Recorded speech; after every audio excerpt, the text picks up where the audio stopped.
Am I the a-hole for destroying my best friend's proposal because I believed she was being kidnapped? So this actually happened last weekend, and I'm still shaking. My best friend Emily, 29 female, has been dating her boyfriend Chris, 31 male, for about 4 years. I, 28 female, love her to death, and I've always supported their relationship, even though Chris is eccentric. He loves surprises and stuff, think flash mobs and scavenger hunts that no one asked for. Anyway, I was visiting Emily. We were walking around catching up when this unmarked white van comes up next to us. 2 masked men jump out and grab her. She begins screaming, and I freak out. So I did what any sane, frightened human being would do. I grabbed my pepper spray, legal where I am, yelled bloody murder and went wild. Sprayed one dude in the face, kicked another in the shin, and literally pulled Emily back by the coat while yelling for 911. Turned out it was Chris and 2 of his buddies. They were attempting this strange prank kidnapping into surprise proposal situation because Emily wanted a proposal like in the movies. Chris was yelling and crying over the pepper spray. Emily was scared while the cops arrived. It was chaotic.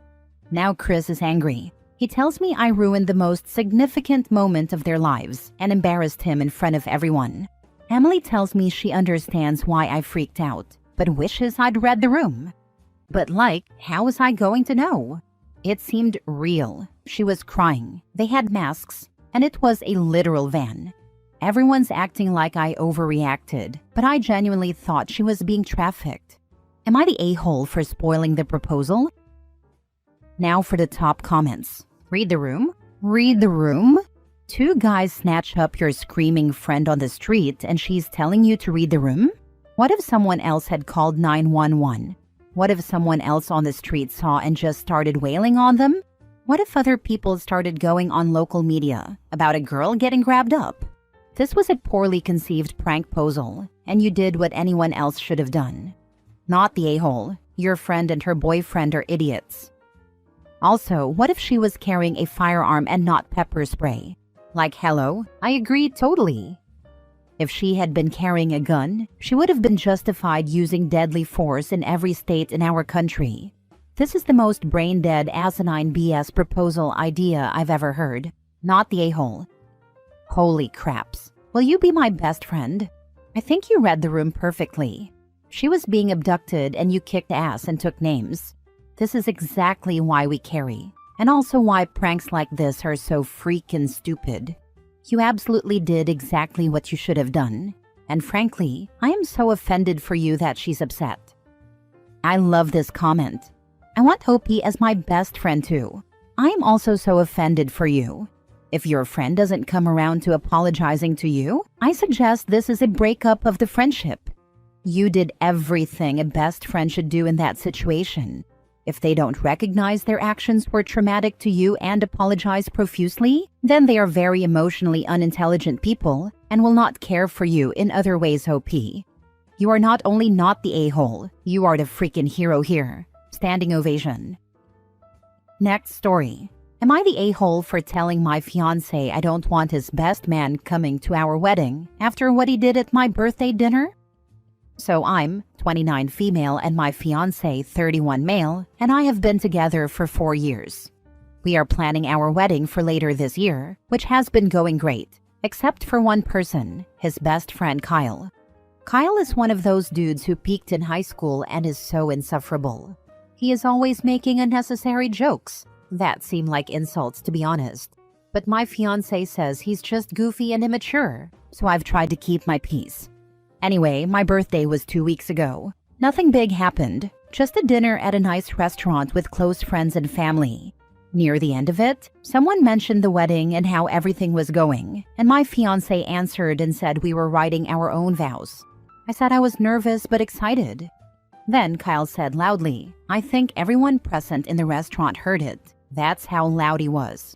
Just don't cry halfway through your vows, like you did during your breakup, remember that? The table went dead silent. In the moment, I laughed it off because I didn't want to create a scene there. But I was humiliated.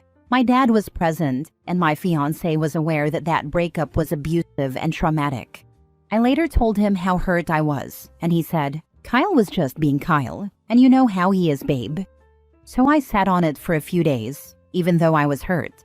But then finally I told him I don't want Kyle at the wedding. Not at the rehearsal. Not giving a speech. Nothing. Nowhere.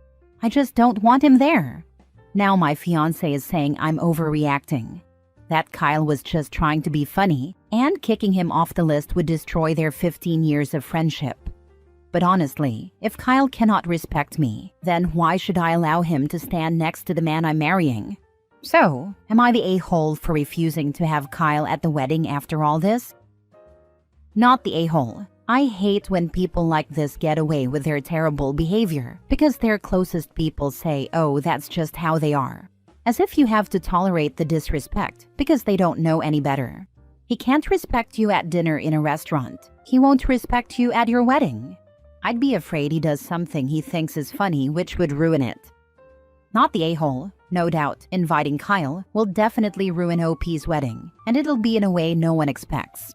So, the best solution for OP is to have a serious talk with her fiancé and make him decide what's more important, his wife or a 15-year friendship.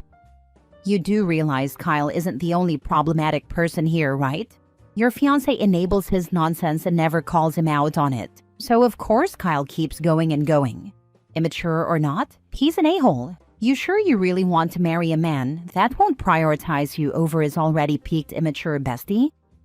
Yes, absolutely. And what's this stuff about the traumatic and abusive break? Are you about to marry somebody who allows their friend to insult you and humiliate you in public with whom you've already had a traumatic breakup? I certainly hope I'm reading this wrong. Sounds like that's exactly what she's about to do.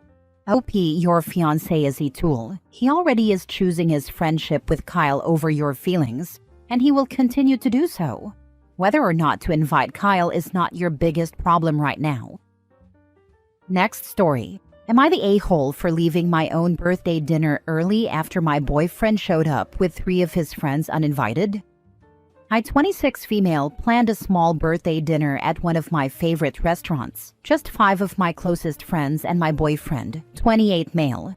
I reserved the table. I wanted it to be a chill, intimate night with the people who matter most to me. When my boyfriend arrived, he brought 3 of his friends that I barely know. No warning. No, hey, do you mind? Just a casual, they didn't have plans, figured it'd be fun. It completely changed the vibe. The restaurant had to rearrange the table, and suddenly this dinner I planned turned into him holding court with his buddies. They dominated the conversation with inside jokes and barely acknowledged my friends. I felt like an extra at my own event. I tried to stay polite, but I was honestly upset. After about an hour of feeling invisible, I pulled the server aside, paid the entire bill, including for his friends, told everyone I wasn't feeling well, said a warm goodbye to my friends, and left. Later that night, my boyfriend texted saying I was dramatic and made him look bad in front of his friends. He said I should have just gone with the flow and that I ruined the night for everyone. I didn't yell, I didn't cause a scene, but now he's acting like I was out of line. Am I the a-hole for walking out of my own birthday dinner? Now for the comments. My boyfriend texted saying I was dramatic and made him look bad in front of his friends. He said I should have just gone with the flow and that I ruined the night for everyone. Reply: you do look bad. You invited people nobody knows to my pre-planned birthday dinner, who then proceeded to take over my birthday dinner as if it were some casual night out. You ruined my birthday. I mean this as politely as possible. Please go F yourself. That is the perfect response and deserves gold. After you word for word say that to him, you dump his lack of class and manners ass. Not the a-hole. I'm curious if he has a pattern of being inconsiderate and brushing off your feelings, or if this is a one-off thing. If it is, then I really don't know what he was thinking. Bringing people you barely know to your birthday dinner and then pretty much ignoring you is a really crappy thing to do, especially since you were the one paying and ended up covering the bill for the 6 people you actually invited, plus his 3 friends. That's ridiculous.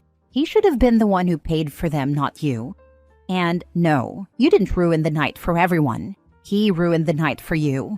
The fact that he's trying to turn it around and blame you isn't a good sign.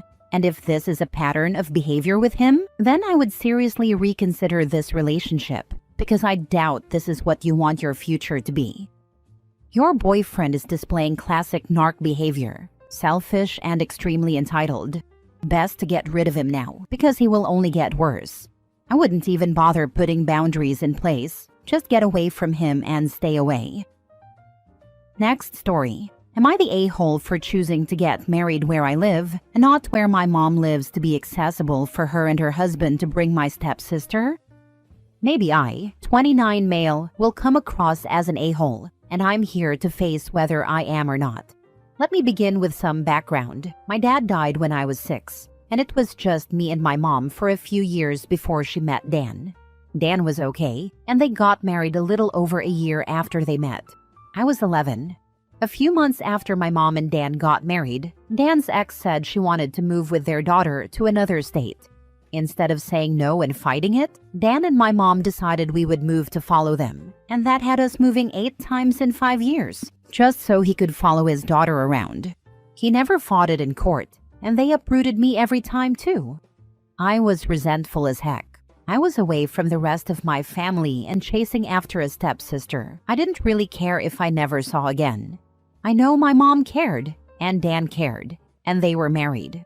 But I felt so unsettled when we never knew how long we'd stay, and Dan even admitted his ex didn't want us nearby, so she'd keep moving when she could. But then my stepsister and her mom were in an accident. Her mom was mostly fine, but my stepsister was left with life-altering injuries and became disabled to the point that she needs around-the-clock care. Dan and my mom put down roots in the last location and ended up with custody of my stepsister. They have devoted their time to caring for her. Meanwhile, I moved out when I turned 18. This was a source of tension between me and Dan because he had expected me to be there for his daughter and to one day take over her care. But I told him that would never be me. It made my mom sad to be away from me, and she and I argued over my choice to leave and to hold a grudge against their decision to move so much. She argued about wanting to keep the family together, while I pointed out she tore me away from mine and removed my stability. I started dating my fiancé a decade ago, and we got engaged last year. Our wedding is this year, and we sent out some save the dates with some details on it for everyone. My mom called and acted surprised that I was getting married in the town where I live instead of where she and Dan are living.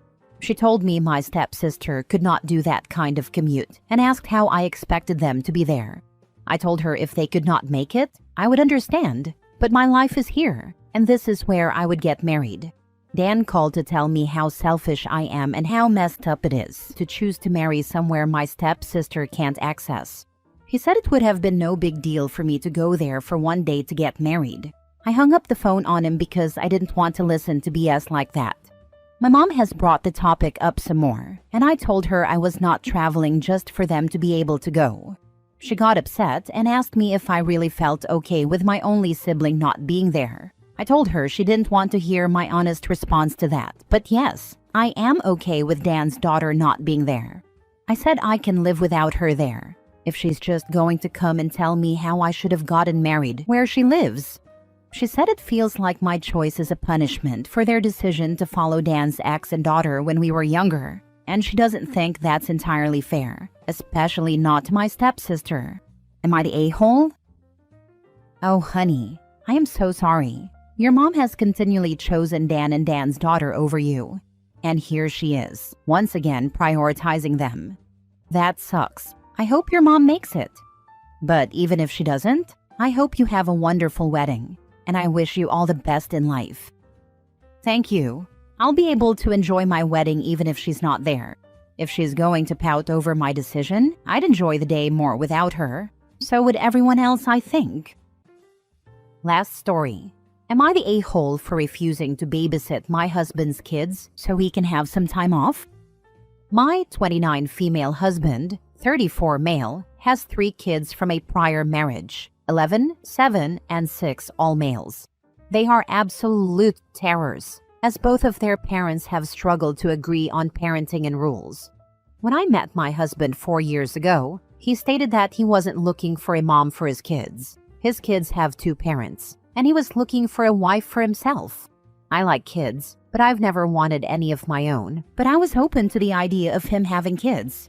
Back when we dated, he had the kids on weekends. Things were fine with him. He never expected anything from me regarding the kids. I told him I'm not interested in babysitting, and he said he'd never ask me to. He'd just hire his niece to babysit if he needed one. Long story short, in the last year, they've moved from weekends to 50-50 custody. Since the kids are old enough to not need their mom as much, this was always the plan. One parent has the kids for a whole week, and the other has them the next week. My husband lost his job and got a new one that pays less. His niece also went off to college. My husband can't afford any of the local babysitters because they charge, quite frankly, a lot. The kids are terrors, so babysitting does not come cheap. He is also now making less money. This weekend was his friend's bachelor party. My husband is a groomsman and was expected to attend. Last minute, he asked me to watch the kids for the entire weekend so he could attend the event. He thought it would be no big deal and that I would definitely agree. I was kind of miffed that he waited until the last minute to ask me. I told him that I can't because I have to go to the gym and I have brunch plans with my mother. And honestly, I just don't want to. Sounds like a good way to ruin an otherwise good weekend.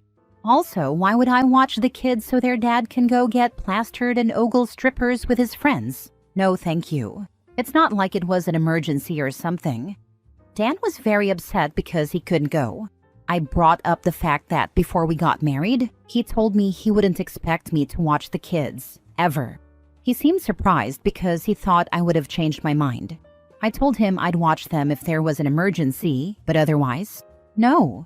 I didn't have kids because I didn't want the responsibility of them. I like his kids. I cook for them sometimes and take them out to do stuff occasionally. I show up to their sports games. But this is for me and the kids. I would say that they all really like me because I don't try to meddle or pretend to be their mom. I'm their dad's wife that they like. I love Dan, but I think he needs to not try to shirk his responsibility as a father. He signed up for this. Having kids means you don't always get to do the things you want to do. Am I the a-hole? Edit. Their mom won't switch weekends with my husband. She makes plans for the weekends when my husband has the kids. She's not going to cancel her plans last minute because he doesn't have a babysitter and wants to go out with his friends. You married a man with kids. I'm pretty sure that means you're not babysitting. Why'd you marry a man with kids if you hate his kids? They were in his life before you. You seem to resent him and his kids. I like the kids. I have no problem hanging out with them here and there. They're not the best behaved, but that's fine. That's for their father to deal with, not me. No resentment here, other than that I didn't like him putting me on the spot to babysit last minute. Not the a-hole. He waited until the last minute so there wouldn't be time to discuss other options that would be more expensive or inconvenient for him. Not to mention, if he is a groomsman, they could have planned the bachelor weekend when he didn't have the kids. Not to mention, it sounds like he can't really afford to go on a bachelor weekend. And if he has the money for the bachelor party and strippers, he has the money for a sitter.